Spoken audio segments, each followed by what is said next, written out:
What's up, everybody? It's your boy Brandon Blakeney, aka Brandon Lee TV, back at it again with another one, my friends, on the Dukes of the Gridiron podcast, powered by Believe. Got my guy back on for another one. I know we've been seeing a lot of them. We're gonna keep riding the train as long as Iowa is rolling. My guy Nick Cousin, not your uncle. Nick, appreciate you being on, bro. Another one, as DJ called Another it. one, baby. Another. They didn't believe in us, but God did. Major key, major key. Major key, man. I was speaking of major key. It was a big major key for Iowa to win that final game at Ohio State on senior night for Caitlin Clark, where she broke Pistol Pete's record. You were telling me, and I was watching the game, all the stars were out, Travis Scott, Maya Moore, and others. Nick, what was that game like for you guys out there in Iowa City, and what did it mean to get that win in Caitlin Clark's senior night? It was a movie, bro. I mean, Travis Scott randomly showed up. I don't think anybody expected that, but he was sitting there courtside clapping every Crazy. time Caitlin made a shot. Apparently, Caitlin's his favorite basketball player, so Who knew? there's a fun fact. And Maya Moore was Caitlin Clark's favorite WNBA player growing up. When Okay. she was a kid, the Lynx were the closest team. So her dad took her to a game, and she got Maya Moore's autograph, met Maya Moore for a Okay. quick second, and she said that's a big reason why she takes time for the to sign for the kids and give the kids their moment because Yeah. that meant a lot to her. So, and when she was getting interviewed on game day, college game day by Al Duncan, Maya Moore just kind of you know came in and stole the interview a bit, and Kaylin was like, "Oh my god," so Starstruck. that's the starstruck, being starstruck from another star, like crazy. Mhm. But yeah, just a wow. And then Lynette Woodard, who she passed on the women's all-time scoring list, was there too. Jake from State Farm, as you know, State Farm's a big NIL deal for Kaylin, and Mhm. Jake was wearing a custom jacket from Christian Juszczyk, as you know, the very talented wife of fullback Yeah. 49ers, who also made a jacket for Taylor Swift to wear at the Super Bowl for Mhm. Travis Kelce. So just a lot of like craziness back and forth, and then Yeah. a lot of, as you know, a head coach would say, distractions You're uh, right. around the Right. game. But everybody showed up in that game on senior day. All the seniors scored in double figures. Just the one big loss going forward. And Iowa said she won't need surgery, but it will be take a little longer for the recovery, maybe get her in the postseason, depending how long the Hawkeyes make the run. Is senior guard Molly Davis. She's been a big transfer ad from Ooh. Central Michigan. She's the team's third leading scorer behind Caitlin and Hannah Stelke. So that's a big loss offensively going forward for the Hawks. That is a major loss. Have they spoke on that at all? Yeah, they spoke on it today. They just said like they're thankful it's not season ending, and they didn't rule out Molly not coming back at some point in later in the postseason. But Mhm. I have to give her flowers because she left that game and it looked really really bad, Yeah. and still came back in a wheelchair for senior day after the game Sheesh. because Iowa does their senior day after the game, which I like because then you're not worried about it, before the game Right. as whatever. But after the game, she literally rolled out there. Caitlin Clark brought her out in a wheelchair. So respect to Molly, as Gus Johnson would say, Molly D. No, she's been, like you said, she's been having a really great season, being a versatile player, scoring it from the perimeter, grabbing rebounds. I know you mentioned Hannah Stokey, who's the second leading scorer, and we were talking about that game versus Ohio State and how those bigs for Ohio State got active the last game and how Hannah Stokey would need to step up in this game. And it felt like she was kind of the X factor for the group. Yeah, I think what they did really well was just kind of distract Cody McMahon. Mm, She scored a lot early on in the paint, but as the game went on, they just made it frustrating for her. Wouldn't let her stretch the floor like she does so well. mm. Got a technical foul on her, which was big because then actually because of that technical foul, Caitlin got the scoring record Off that because free throw, they, yeah. they got an additional two free throws from Cody McMahon's technical off of her foul on Stelke, who Mm, got the two shots before the game, the record-setting bucket from the free mm. throw line. So yeah, I think they did a good job of frustrating her, not letting her do what she does best. Now, will that happen again if they meet in the Big Ten championship game? I'm not sure. Give the team some time to look at the tape and all Right. that kind of stuff. I'm sure you can find some adjustments to make. Plus, it's a neutral setting. The both Mhm. teams split the series. Ohio State was down by as much as 14 at home and won in overtime, and Iowa just dominated at Carver in that crazy environment. So put it on a neutral floor. Let's see how it goes. Most definitely. And you mentioned Molly Davis not going to be in this rematch. She was so crucial in this matchup. Could we see like them rely on the bench more with players like Sarah Falter, who some felt like, should have won sixth player of the year in the Big Ten this year? Yeah, that was wild. Sydney Falter should have even been on the. She wasn't even on the list. She has to be on the list, man. I mean, It was the way disrespectful. seriously, like the way she gets. I mean, I feel like every rebound, if it's not Caitlin there or Hannah Stuelke there, it's Sydney Falter. I mean, she's like if she finds the ball, like if Yeah. the ball is anywhere in the area, Sydney Falter probably has it. And she can also, like we talked about Cody McMahon, she can stretch the floor too. She Mhm. can take it outside, shoot some threes. She's got really good range, good balance to her game. And she's just scrappy. Like Yeah. she'll get in there, she'll die for rebounds, die for loose balls. And she plays the role of the game too. I mean, even if Coach Pluto puts her in there and tells her, "Hey, we need you to be aggressive down low, get fouls." She does that too. She just does everything. And Caitlin Clark definitely felt the disrespect too I because saw that. when she didn't win it, she quote tweeted and said, "I feel the same way. She should have won." Yeah, I did see that when they were talking about how it was kind of disrespectful. Like not winning is one thing, but not being on the list is crazy. Yeah, yeah, yeah. I thought maybe second, would have been respectable, but not even on the list. Like, dang, bro. And then it goes to a Ohio State player too. It's like, oh, Yeah. And speaking of the Big Ten awards, we know Caitlin Clark got Player of the Year. Kevin McGuff of Ohio State got the Coach of the Year, deservingly so, number one seed. Sarah Williams got the Defensive Player of the Year out of Wisconsin. Freshman of the Year, Natalie Potts out of Nebraska. You got Theron Hollick, Sixth Woman of the Year, who ended up taking the award. Um, so I guess it's like looking at that list. Obviously, the sixth Player of the Year award was kind of surprising. We see Caitlin Clark wins that Big Ten Player of the Year. No surprise there, but just adds another trophy to the I don't accolade. think that was a surprise to anybody. So seeing her get that award, it's her last year. She's declared.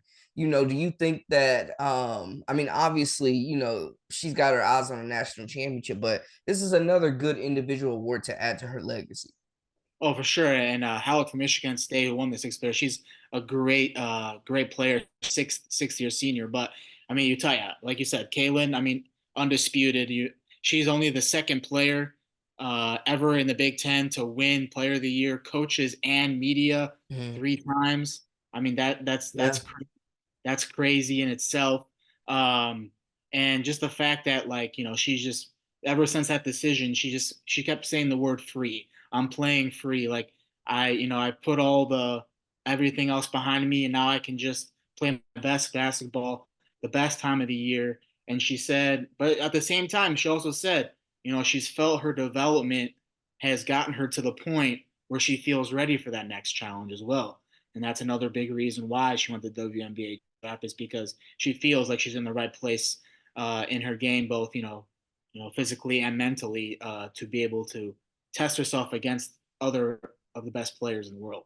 No, absolutely. And it seems like a really good situation with her. We talked about it kind of last week with Aaliyah Boston being there and them forming that 1-2 punch. And it's not too far from Iowa, so they're definitely going to be packing the house down there for the Fever. And the Uh, Fever are ready for it. I mean, I don't know if anybody goes on the Fever's X account or Twitter account, whatever you want to call it, but they're ready. I mean, they got a countdown every day on there. It's the number one pick. oh Uh, wow, the season tickets have already I doubled. saw that. And also, when she decided to, or when she broke the record, Indiana Fever, congratulations, Caitlin. Mhm. So I mean, they Mhm. were ready to go, and also just today too, another NIL deal that Caitlin signed with Gamebridge, who has the naming rights to the arena for the Pacers and Fever. Oh yeah, I mean it's So a I mean, lock come at on, this come point. I on, think everybody up there knows at this point. yeah, Like it's a just lock it in, just lock it in. And I want to go back to because I know kind of I want to talk about the Iowa. They're losing, a very big player, but also just their outlook going into the Big Ten tournament. But we did have some other awards really quick with some big names. Angel Reese won Player of the Year in the SEC. Don Staley takes Coach of the Year. She'll probably be National Coach of the Year. Camila Cardoso, Defensive Player of the Year. Freshman of the Year went to LSU's Michaela Williams. So some big awards there, and Angel Reese also tied to Caitlin Clark. Those two really have just elevated the women's game since that last tournament. Oh yeah, I mean, the whole Yeah, finger thing, and everybody blew that up. That was like the talk for like months and months after the championship game. I mean, they still kind of bring it up now, like, oh, yeah, if they rematch, what's gonna happen? right, All those other things. But yeah, it's just surprising to see LSU. I mean, it's kind of like the Warriors back when they were, it's just a lot of star power, but they right. haven't really gelled together yet. Maybe that comes, in the tournament. But when you add HVO, Haley Van Lith, I mean, I thought they were going to be like, I was like, whoa, Out of this world. well, but they just haven't really been able to gel together. And South Carolina has definitely been like the dominant team. Like, how many wins in a row is it now? Dating back to like, in the SEC, they haven't lost in like 2 seasons, which is crazy. Yeah. I mean, they haven't lost a regular season game in 2 years. It seems like they've kind of become that gold standard of women's college basketball, like how you're trying to build your program. Yeah, So and Dawn Staley, I mean, she's done an incredible job. And I mean, yeah, I don't think you could give it to anybody else if your team hasn't lost a game. yeah, no, most definitely. And then Angel Reese still having a great season as well. And I know we both a player that we both are fans of is Haley Van Lith, who's kind of had an up and down year since she got to LSU. Man, were you surprised like how the season's gone? She's playing a lot better the last 3 games. I will say she led them in scoring 2 of the last 3 games. She's averaging a career high in assists. But it just feels like she hasn't totally gotten comfortable learning a new position down there at her new school. Oh, definitely. I think early on in the year, I saw a couple of videos where it's like there was Haley Van Lith standing wide open at the 3-point line, Mhm. and LSU was down low trying to get buckets. It's like, you're gonna pass to her or what? You're gonna, Yeah, she can shoot the three ball. she can Uh, shoot it. but I think and then everyone, talking about Kim Melky, like she's made a lot of questionable coaching decisions this year, and things that she said as well, like after the games about Mhm. random stuff, different things. But yeah, no, I was definitely surprised for sure. But you have to have everybody play their role and have to have more than just one score to Mhm. have any, success in a tournament run. And that's Right. kind of where Iowa's playing so well right now. They're getting for a while there. I mean, after that Indiana loss and then Nebraska loss, you're like, oh wow, like this bench, I don't know. Yeah. But then like you look at this last game against Ohio State. I mean, Gabby Marshall is getting it Bro. going. She had 14 points, which was season high this I was about year. to say they need her. She hasn't really broken double digits a She's a lot this year. career. She's a career perimeter shooter. Like her, Yeah. she has a 41% career 3-point shooting percentage. I mean, if you can get her to shoot some threes, and like Kate Martin, you already know she can score. If you can get her some more opportunities, like you just have so many weapons that you can use. That if Caitlin's having an off night, because yes, Caitlin does have off nights where she realizes she can't make a lot of shots and she wants to distribute. And if the other key pieces like the Stelkies, like the Martins, like the Marshalls are not producing, you could see an early upset. Do you feel like now with Davis out, like with the injury, now you may have to rely on Marshall a little bit more. Like I think that was a good sign from her seeing her hit that point, hit those threes, but also just get involved, and she looked really confident. Exactly, yeah. And also like, and even when she's not scoring, like her teammates always credit her for her defense. Mhm. She's always on the other team's best guard. So Okay. so In that game, she's defending J.C. Sheldon, who's going to Right. the Who's WNBA. tough? Yeah, she's tough. She was first team All Big Ten, and she had a rough game. Sheldon, she had a rough. I think she only had like like 18 points or 20 Mhm. points, which is not a lot for her. You know, Right. she's a big scorer, just like Caitlin Clark is. So the teammates credit for her defense, but if she can get those 3-pointers going, um, and that has to do a lot with the defense. A lot of the defenses they drive with Caitlin. When she drives in, the defense is going with her, and that's leaving the perimeter wide open. Right. But just early on, Gabby Marshall wasn't hitting those shots. Now she's hitting those shots. So if you can get more of those opportunities for her, like that's going to be huge going forward. What do you think the outlook is for them in the Big Ten tournament down a starter right now? Well, in 3 years that Kalen has been at Iowa, now we're going on the fourth year, they've never not been in the Big Ten championship game with Kalen Clark wearing an Iowa uniform. So Kalen's used to getting them to the championship game. That's something that they're used to, um, and winning it last year as well. So they have the experience. It was in Minneapolis last year. It's in Minneapolis this year. Hmm. You can use that experience off of last year. You look at in the court, they get the double bye, so that's huge. You get an extra day of Right. rest as well, and then you play the winner of Wisconsin and Penn State, both really young teams that Iowa's already scored 100 points on this year. Hmm. Both teams, so you would think that Iowa gets the semifinals, and then it could be Indiana again, but you don't know with Mackenzie Holmes' injury if she's Right. going to play. In Indiana without Mackenzie Holmes is not the best. No, no, Uh, they're definitely so not the same. yeah, so if you don't have Mackenzie Holmes, you could probably put Iowa back in the Big Ten championship and Ohio State as well, and then that just because Ohio State hasn't even been to a Final Four in 30 years, which is crazy to think about. Hmm. So Ohio State has a lot to play for, and Iowa has a lot to play for, wanting to go back to the national championship and win and create that storybook ending for Caitlin Clark and in her career. So I just the Yeah. storyline building up to another rematch between those two.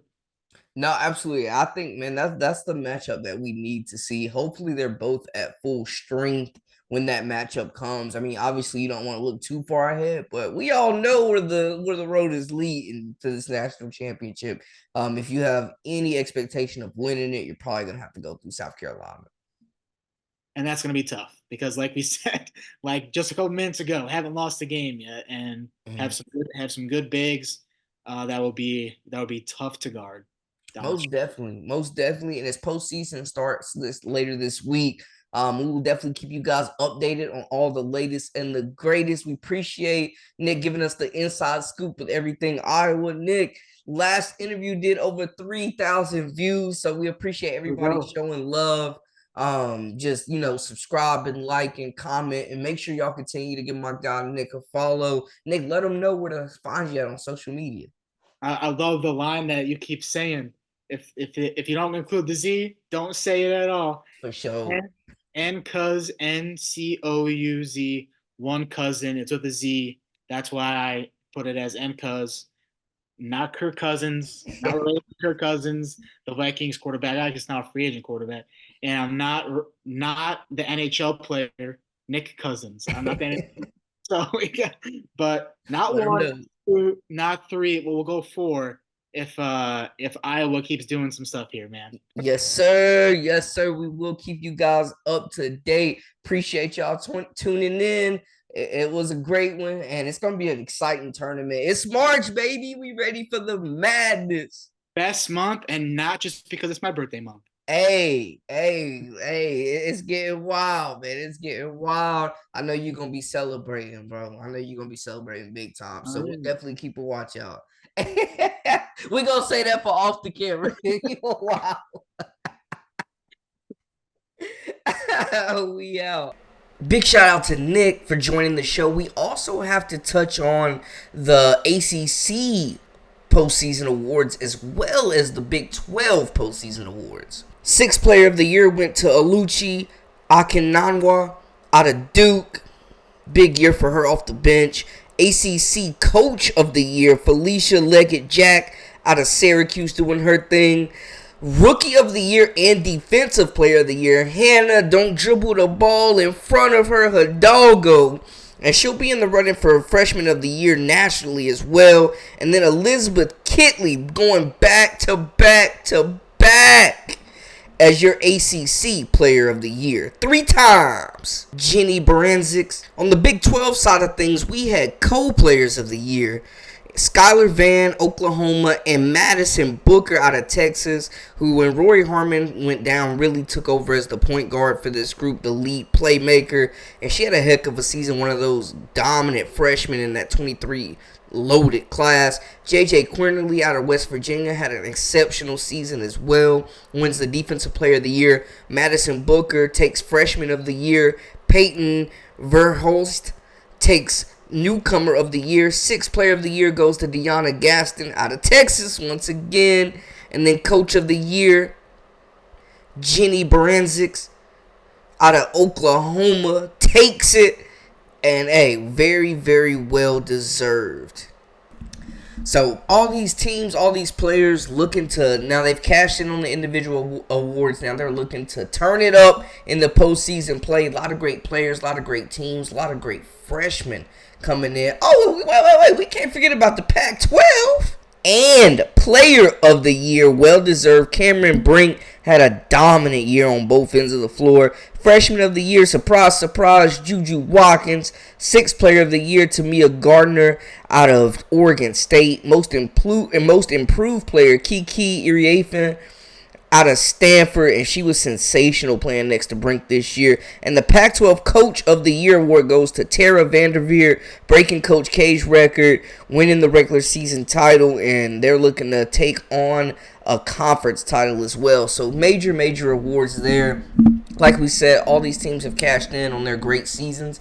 Now they look ahead to try to cash in on some team hardware. And it's exceptional to see. I mean, it's exciting, and just moving forward, you want to see the game continue to be lifted. You want to see talent continue to be displayed on the biggest stages, and I love what we're seeing. But make sure y'all hit that subscribe button for all the latest and the greatest, and join our memberships. We got that exclusive content coming daily, weekly, whenever you need it. Now, until next time, we out.